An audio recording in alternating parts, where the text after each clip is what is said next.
I told my mother this morning that I would never forgive her, and everyone thinks I'm making a mistake. My mother and I used to be very close, closer than my father and I for sure. Though I love my father, we're just very different people. He's a blue-collar outdoorsy type, and I've been working, volunteering at my local theater since I was 5.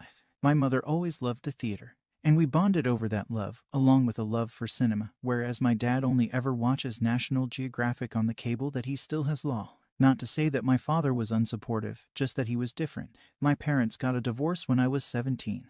They tried to keep the reasons for it from me, but I eventually found out that my mother had been in a long affair with one of my father's friends. As soon as I found out, I confronted her at her apartment. She pushed me out the door and said she wouldn't talk to me when I'm acting like this, and that is the last time I had spoken to her for years. I still saw her sometimes in public areas, but I left before she could say anything. My dad still says that he doesn't want to be the reason that I lose someone I'm so close to, but I can't stand to look at her anymore, knowing she was doing something so vile for years. The effect that it had on my father is palpable, like his life is over. They had been together since they were 14.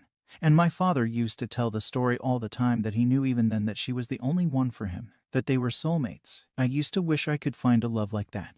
And now I know it was always half a lie. Today she came to my work and demanded to know when we were going to work past this, to know when we can make things what they used to be. As I walked her out of the building for a private moment, I got incredibly angry and asked her when she was going to uncheat on my father. She insisted that we could work through this, and that what happened didn't affect me, to which I laughed and said, unlike you, I am affected by people I love being in pain. We kept going like that, until I eventually went off on her that we would never be reconciling because I don't want someone of such low class and character in my life. She didn't take it well, to put it frankly. And when I went back inside, she was still sobbing in her car. Part of me feels bad, but the rest of me feels that maybe now she understands that she fucked up. My dad and friends are upset with me and say that I shouldn't push her away for my own sake, but she's a collection of painful memories now, and she had her chance to tell her side. She didn't want it.